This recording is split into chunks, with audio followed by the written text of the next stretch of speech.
Hi అండి. Welcome to my channel Annapurnamma kitchen వంటలు. ఇవి కొన్ని వంటలు చేశానండి. అంటే ఎక్కువ కర్రీస్ అవి వండుకోవట్లేదు. ఇంకా నాకు కొంచెం జ్వరం కంట్రోల్లోకి వచ్చే వరకునని వంటలు కొన్నే చేస్తున్నానండి. నిలవ పనులన్నీ కూడా ఆఫ్ చేసేసాను. కొంచెం నాకు హెల్త్ బాగోక దాని గురించి.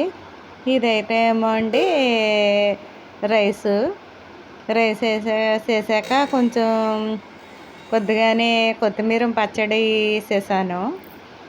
కొత్తిమీర పచ్చడి చేసి పప్పు మామిడికాయ వండానండి.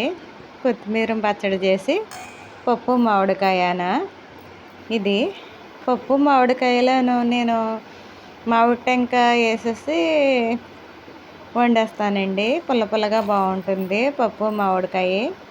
ఇది అయ్యాక పప్పు మామిడికాయ చూపిస్తాను. ఇది పప్పు మామిడికాయనండి. ఇది ఇందులో టెంకేసి వండుతాను అన్నాను కదండి. ఇది టెంకేసి వండాను. తర్వాత చిలకడ దుంపలో ఉప్పు వేసండి ఉడకబెట్టాను. ఇది చల్ల మిరపకాయలు కూడా ఈ పప్పు మామిడికాయలు కొత్తిమీర పచ్చడి ఇది చల్ల మిరపకాయలునండి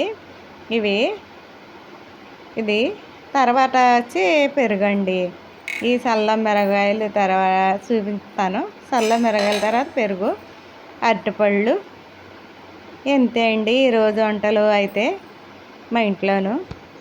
మీకు నచ్చినట్లయితే లైక్ చేయండి, కామెంట్ చేయండి. ఇది కూడా కొద్దిగాను చారు మన పెట్టింది ఉందండి. కొద్దిగా చారు కూడా పెట్టాను. ఇది వేడి చేసి చిలకడ దుంపలను అరటిపళ్ళు పెరుగు నండి. ఈరోజు వంటలు అయితే ఇంతే అండి. మీకు నచ్చినట్లయితే లైక్ చేయండి, కామెంట్ పెట్టండి.